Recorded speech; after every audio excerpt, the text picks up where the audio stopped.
Well, 24 wards are up for grabs in the by-elections taking place today. 95 candidates are vying for those seats around the country. Within the previous round of by-elections, new partnerships formed in Gauteng, with the Democratic Alliance emerging the biggest loser. So what's at stake here at this time around?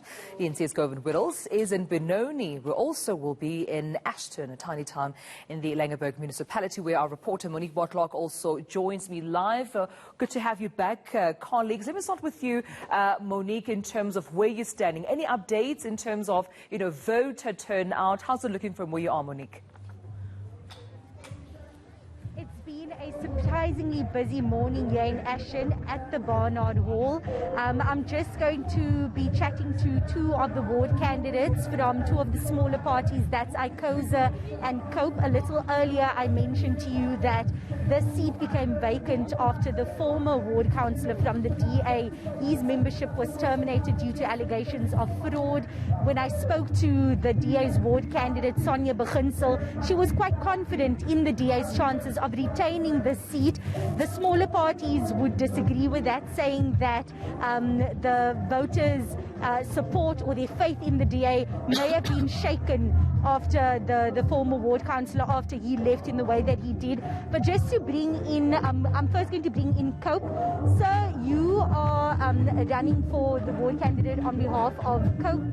Just tell me, what do you think is your chances, and what do you think of the supporters that the DA has? Do you think that they have lost faith? Ja, my kanse is nogals baie groot in hierdie streek in Ward 9. En ek dink die DA het trust verloor in Ward 9, want die DA dink ek het nou vir hoeveel jare al gedien in Ashton, maar die DA kon nie produce in Ashton nie. So ek dink dat COPE staan 100% kans, want die gemeenskap staan agter COPE en myself is 'n gemeenskapwerker en wat my die passie gegee het om in politiek in te gaan. Dis die eerste keer wat ek in politiek is. Wat my die passie gegee het in politiek in te gaan is dat die gesien het dat COPE die lese wat COPE is, dat COPE steun corruption en my eie ek is 'n man van die Here wat teen corruption, ons wil corruption heeltemal uit ons dorp uit, wil ons corruption uitdrywe. So dit is wat ek sê, ja, dat die DA dink ek het heeltemal het hulle ons mense mislei en ja, dis is my weergawe rondom. Baie dankie, meneer. And now just to bring in COSA, Danny JANSE, you are standing for COSA. Tell me, what are some of the most pressing issues here in Ward 9 in Ashton? Well, the most of the things is corruption that is also take place in Ashton. And we believe COSA can do a difference and make a difference in our township. The leadership is the persons that have to make a difference in our township. Yes, and COSA is the party for the people, that stand for the people. I've been grown up in Ashton, and I'm a people's person. Everybody knows me. I love the people, and I love to help people in Ashton. And we believe COSA is the people to make the difference in Ashton. And just to focus some more on those issues, earlier I heard from a community member that issues like high unemployment, drug abuse, that's quite a challenge in this community. Yeah, I believe a year ago I was doing a course in substance abuse that I help youngsters, especially in Ashton, that is drug addicts. And last week a mother has come to me, a 17-year-old son that has been broken in their homes and has been drugged in drug addicts. I've helped them.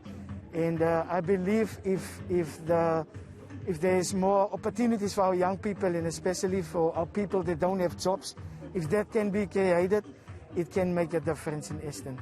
Thank you very much. There you heard it from Danny JANSE from COSA and from Jim PIETERSEN from COPE. Those two parties hoping to take advantage of the situation that the DA has found itself in here in Ward 9. All right, Monique, let me move on now to Benoni, where GOVAN Whittles is standing by. GOVAN, how's it looking so far? Especially because earlier on when we spoke, you had said that voter turnout wasn't exactly, visible, just in terms of a lot of people coming in to vote. Yeah, so as of now, we have about 18 to 20 people that have voted here in Lakefield. And I've confirmed this is the most affluent suburb in Benoni, and houses go for up to 30 million rand here. And today we're having a by-election because the DA ward councillor, who was also the caucus chairperson in Kuruleni, resigned, and she's standing as an independent. So she's running against the DA and the Freedom Front Plus and the other parties, but it's really the DA and Freedom Front Plus which are the biggest contenders against the independent. I have all of these candidates with me now. Let's get straight into the interview. We'll begin with Melanie Haggard. You're the former ward councillor. You're now standing as an independent. It's been a different journey for you, and it's also the first attempt to win as an independent. Why do you think people should vote for you, and why do you think you'll win? Well, it's by the people, for the people. We're saying less politics, more service delivery. We had members of the community coming forward and asking me to stand after my resignation because of the service delivery that I was able to achieve in the ward. Why should people be voting for me? Because and when I mention we, I'm not talking about any political party, but it was the three stakeholders, the community, the ward committee and myself. And between us, we were able to achieve more in the last 3.5 years than any other party or councillor has achieved in the last 10 years. Thank you so much. That's Melanie Haggard. She was a member of the DA for 30 years. It's a DA stronghold that we're in, and the new ward candidate is Mary Gobi. She's running for the DA. So you're coming in to win this ward away from someone who has a long track record, but you're also fairly well known. Why do you think people will vote for you, and why are you confident of your chances? I was the previous ward councillor before Melanie Haggard, and I have a track record of services, and I'm a fighter. I don't believe in the word no. And I will fight for my residents' rights because they are paying rates and taxes. And as you said, Lakefield is an affluent area. So their rates are very high. And they deserve the services that we're going to supply them. And I will fight for them, and that's what they deserve. So I'm here for the residents as myself, and I'm back again to do what I promised them I would do again.